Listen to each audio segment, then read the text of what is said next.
receptivity as people recognize that a true recovery will require more than lifelines and bailouts. The logic driving Plenitude is largely economic, focusing on efficiency and well-being. I'm betting that the intelligent way to act for both individuals and society is the one that will make humans, non-human species, and the planet better off. Plenitude promises smarter economic arrangements, not just technological improvements.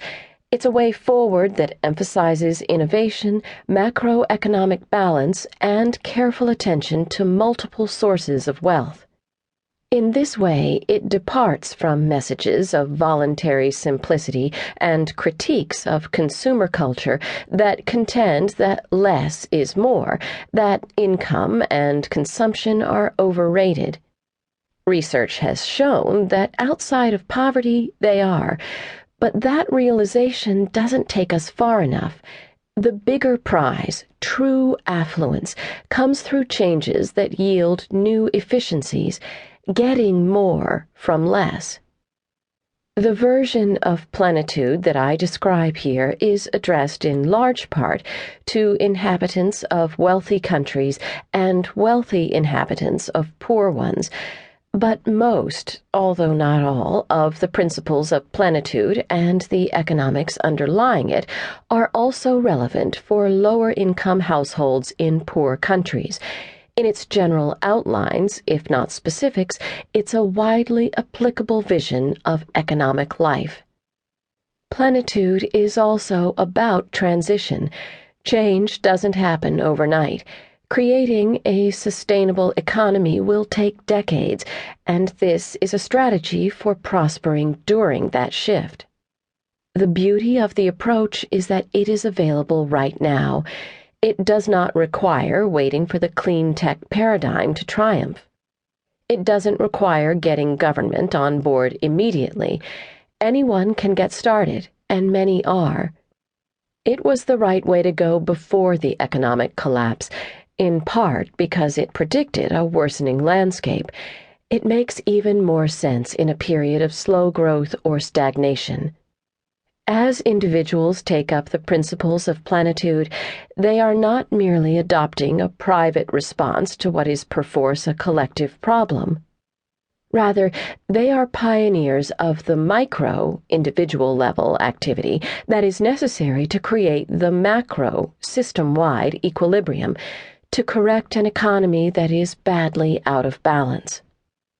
That balance won't develop automatically. All large-scale transformation requires collective arrangements to succeed. We need environmental accounting, a mechanism to reduce carbon emissions, and an end to fossil fuel subsidies. We need new labor market policies. We need to reform our healthcare, education, and retirement security systems. But while we work for those changes, here's a vision for a way to live that respects the awesome place we call Earth and all who live upon it. The fundamentals of Plenitude. From the perspective of the individual, there are 4 principles of Plenitude.